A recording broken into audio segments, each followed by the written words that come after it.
It's time for a 2021 update converting moles to grams using the molar mass of an atom or molecule. All you need to get grams out of moles is, first of all, the number of moles, but also the molar mass of the substance. The molar mass can be found from the periodic table. I will show you how in just a moment. The key is grams is moles times molar mass. M, the mass, is the number of moles times the molar mass. Let's go. What's the mass of 9.4 moles of aluminum? Mass is moles times molar mass. We are already told that this is 9.40 moles of aluminum. What's the molar mass of aluminum? The answer is, look it up on the periodic table. Al has a molar mass of 26.982. 26.982. The units there are grams per mole. I know I got it from the periodic table, and you're probably used to that being in atomic mass units, but it's also the same as the number of grams for every 1 mole of that substance. The number of grams here, I'm just going to do this on the calculator to flex on the haters, 9.4 times 26.982. Bam. I got 253.6308. Notice moles and per mole cancel in terms of units. You are left with just grams. Now I'm also going to do significant figures here for you.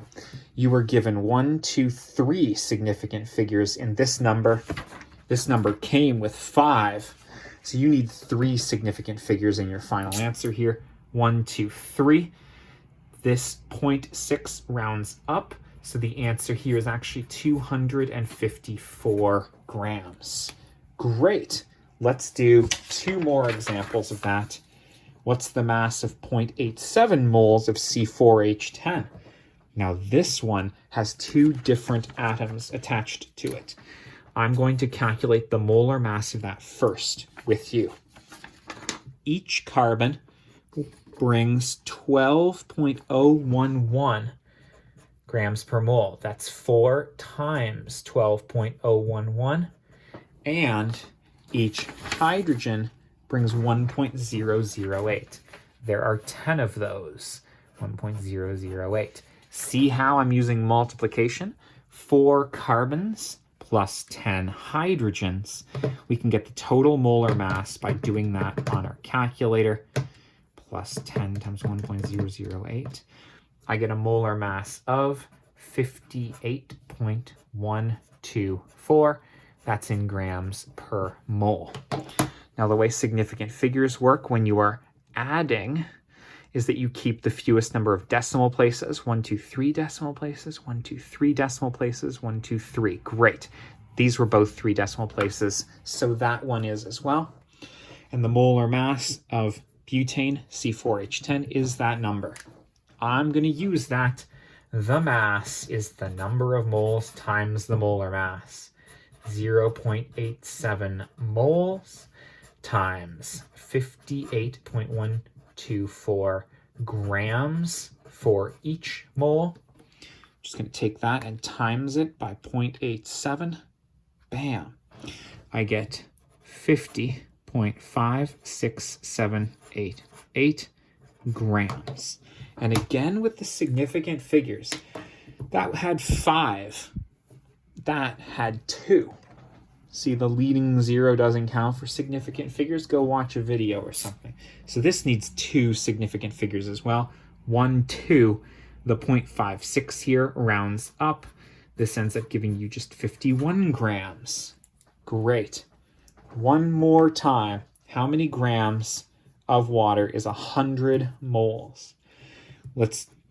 Hopefully you know that water is H2O. The molar mass of it is whatever oxygen. Let's do the 2 hydrogens first. We already saw that hydrogen is 1.008. Oxygen, according to this table, is 15.999. And we only have 1 of those. Let's add those together on the calculator. 2 times 1.008 plus 15.999. Bam. I got 18.015. That's in grams per mole. And you already know what we're about to do. Mass is number of moles times molar mass. That's 100 moles times 18.015. Oh, I forgot my units there. That's moles. This one's grams per mole. When I do that on the calculator, timesing by 100 to get 1,801.5 grams. I probably could have done that in my head. And for significant figures, this actually only has one sig fig because there's no decimal point, and so the trailing zeros do not count. If there had been a single dot right after that zero there, it would have been 3 sig figs, but it's not. It's 1 sig fig. So I have to, that's the 1, and because of the 8, I have to round it up. So officially, I'm only allowed to say 2,000 grams, and I'm not allowed to put a dot there. That means these trailing zeros don't count. That's 1 sig fig. I could also have gotten away with changing the unit to 2 kilograms, but that's not what you're here for. You're here for the fact that if you're given the number of moles, you multiply it by the molar mass, which you can calculate or look up on the periodic table. Multiply them together, bam, there's your answer. Capiche? Yeah, you got questions? Ask them in the comments. Thanks for being with me, and best of luck.